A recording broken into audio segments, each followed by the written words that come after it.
अस्सलामुअलैकुम जी। Fundamental of physics Halliday Resnick Walker का 10th एडिशन है। Chapter 31 electromagnetic oscillation and alternating current, problem 56 है। वो कहता है टिपिकल लाइट डिमर है जिसको हम यूज करते हैं to dim the stage of light theatre consist the variable inductor. अब आप जीरो से एल मैक्सिमम तक उसकी वैल्यू वेरी कर सकते हो। वो कहता है इसे सीरीज में एक लाइट बल्ब बी के साथ जोड़ दिया गया है जो कि फिग 31.4 में दिखाया गया है। 120 वोल्ट की सप्लाई है, 60 हर्ट्ज पे चल रही है। एसी सप्लाई 120 वोल्ट से 1000 वाट की बल्ब रेटेड आई हुई है। वो कहता है मैक्सिमम इंडक्टेंस बताओ जिस पे एनर्जी जो डेसिपेशन है वो वेरी की जा सके 5 से अपर लिमिट 1000 वाट तक।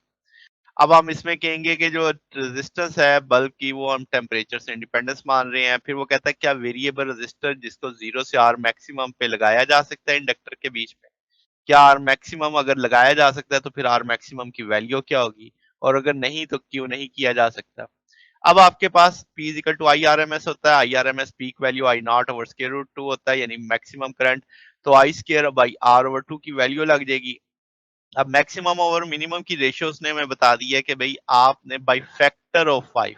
तो हम इसे मिनिमम लगा लेते हैं कि ये 5 के साथ आ जाएगा, दोनों साइडों का आर की कट जाएगा, यानी आर भी कट गया, टू भी कट गया। इसकी रेशियो ली तो आपके पास सिर्फ ये रेशियो आ जाएगी। अब इसमें हम आई मैक्सिमम को ई मैक्सिमम और जी मिनिमम इसमें यानी लिखा जा सकता है कि जेड मिनिमम होगी तभी आई मैक्सिमम होगा। तो क्रॉस करके ऐसे लिख दिया तो आपके पास दोनों की जेड की रेशियो जेड मैक्सिमम तभी होगी जब रेजिस्टर और इंडक्टर दोनों एक्ट कर रहे होंगे, और मिनिमम तब होगी जब सिर्फ इंडक्टर होगा, क्योंकि उसको वेरी किया जा सकता है ना कि जीरो से लेकर उसकी वैल्यू वेरी की जा सकती है।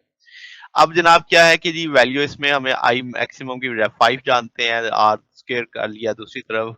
तो ये यानी दोनों तरफ का स्क्वायर रूट लेके सॉल्व कर लिया दोनों तरफ, फिर आपने दोनों तरफ का स्क्वायर लिया, स्क्वायर रूट से खत्म हो गया। अब आपके पास इस सारे को आर दूसरी तरफ जाके 4 आर हो जाएगा। इसमें से एल मैक्सिमम निकाला जा सकता है 2 आर बाई ओमेगा। आर जानते हैं वी स्क्वायर बाई पी से लिया जा सकता है, ओमेगा 2 पाई एफ होगा। अब सारी वैल्यूज पता है, वोल्ट पता है, पावर डेसिपेशन पता है, फ्रीक्वेंसी पता है, तो 7.6 और 10⁻⁻² आ जाएगा। अब काम तो मुद्दा यही है, करंट को वेरी करना है तो वो रेजिस्टर से भी वेरी किया जा सकता है। तो रेजिस्टेंस की वेरिएशन तो हम कहेंगे मैक्सिमम वैल्यू और बल्ब की यानी रेशियो उठा लेंगे, वो 5 के बराबर रेशियो आनी चाहिए। रेशियो उसने बता दी थी आनी चाहिए। तो आर मैक्सिमम को क्रॉस कर देंगे, दूसरी तरफ ले जा देंगे, यानी स्केयर ओपन करके सॉल्व कर लेंगे ना। तो आपके पास आर मैक्सिमम सारी की सारी वैल्यू आ जाएगी। ये आपके पास 17.8 ओम।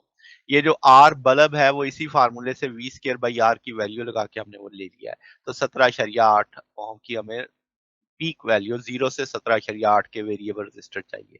वो कहते हैं हम ये कर नहीं सकते क्योंकि रेजिस्टर कंज्यूम करेगा rather temporarily store the electromagnetic energy, क्योंकि इंडक्टर में तो एनर्जी स्टोर भी होती है ना, तो जबकि रेजिस्टर में तो ऐसा कोई मामला नहीं है, तो इसलिए हम ऐसा करेंगे नहीं। तो ये हमारे पास सोल्यूशन है जनाब। अगर आपको इसमें कोई बात पूछनी हो, डाउट हो, नीचे कमेंट्स में पूछ सकते हैं। वीडियो अच्छी लगी हो तो वीडियो को लाइक कीजिएगा, दोस्तों के साथ शेयर कीजिएगा, चैनल को सब्सक्राइब कर दीजिएगा। अब तक के लिए इतना ही, बाकी इंशाल्लाह नेक्स्ट देखेंगे। ओके, अल्लाह हाफिज।